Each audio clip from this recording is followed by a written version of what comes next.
नमस्कार। आज की वीडियो में हम सुनेंगे सोमवती अमावस्या की व्रत कथा।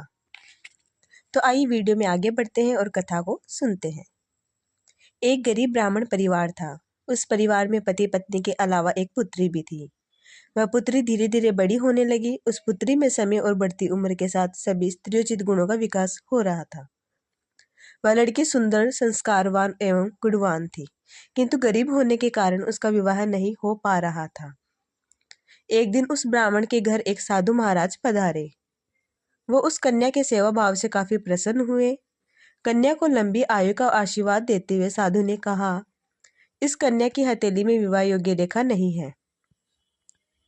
तब ब्राह्मण दंपति ने साधु से उपाय पूछा कि वह कन्या ऐसा क्या करे कि उसके हाथ में विवाह योग बन जाए। साधु ने कुछ देर विचार करने के बाद अपने अंतर्दृष्टि से ध्यान करके बताया कि कुछ दूरी पर एक गांव में सोना नाम की धोबिन जाति की एक महिला अपने बेटे और बहू के साथ रहती है, जो बहुत ही आचार विचार और संस्कार संपन्न तथा पतिपरायण है।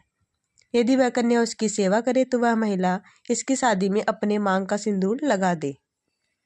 उसके बाद इस कन्या का विवाह हो तो इस कन्या का वैधव्य योग भी मिट सकता है। साधु ने यह बताया कि वह महिला कहीं आती जाती नहीं है। यह बात सुनकर ब्राह्मणी ने अपनी बेटे से धोबिन की सेवा करने की बात कही। अगले ही दिन कन्या प्रातःकाल उठकर सोना धोबिन के घर जाकर साफ सफाई और अन्य सारे काम करके अपने घर वापस आ जाती है। एक दिन सोना धोबिन अपनी बहू से पूछती है कि तुम तो सुबह ही उठकर सारे काम कर लेती हो, पता भी नहीं चलता। बहू ने कहा, माँ जी, मैंने तो सोचा कि आप ही सुबह उठकर सारे काम खुद ही खत्म कर लेती है। मैं तो देर से उठती हूँ। इस पर दोनों सास बहू निगरानी करने लगी कि कौन है जो सुबह ही घर का सारा काम करके चला जाता है। कई दिनों के बाद धोबी ने कहा कि एक कन्या मुंह अंधेरे में आती है और सारे काम करने के बाद चली जाती है। जब वह जाने लगी तो सोना धोबिन उसके पैरों पर गिर पड़ी। पूछने लगी कि आप कौन है और इस तरह छुपकर मेरे घर की चाकरी क्यों करती है। तब कन्या ने कहा, साधु द्वारा कही गई सारी बात बताई। सोना धोबिन पति परायण थी, उसमें तेज था। वह तैयार हो गई। सोना धोबिन के पति थोड़ी वो अस्वस्थ थे। उसने अपनी बहू से अपने लौट आने तक घर पर ही रहने को कहा। सोना धोबी ने जैसे ही अपने मांग का सिंदूर उस कन्या की मांग में लगाया, उसका पति मर गया। उसे इस बात का पता चल गया। वह घर से निराजल ही चली थी। यह सोचकर कि रास्ते में कहीं पीपल का पेड़ मिलेगा तो उसे भंवरी देकर और उसकी परिक्रमा करके ही जल ग्रहण करेगी। उस दिन सोमवती अमावस्या थी। ब्राह्मण के घर मिले हुए पकवान की जगह उसने ईंट के टुकड़ों से 108 बार भंवरी देकर 108 बार पीपल के पेड़ की परिक्रमा की।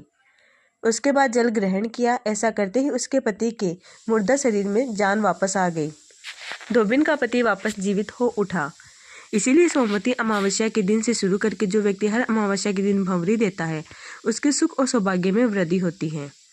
पीपल के पेड़ में भी सभी देवों का वास होता है। अतः जो व्यक्ति हर अमावस्या को न कर सके, वह सोमवार को पड़ने वाली अमावस्या के दिन 108 वस्तुओं की भंवरी देकर सोना धोबिन और गौरी गणेश का पूजन करता है, उसे अखंड सौभाग्य की प्राप्ति होती है।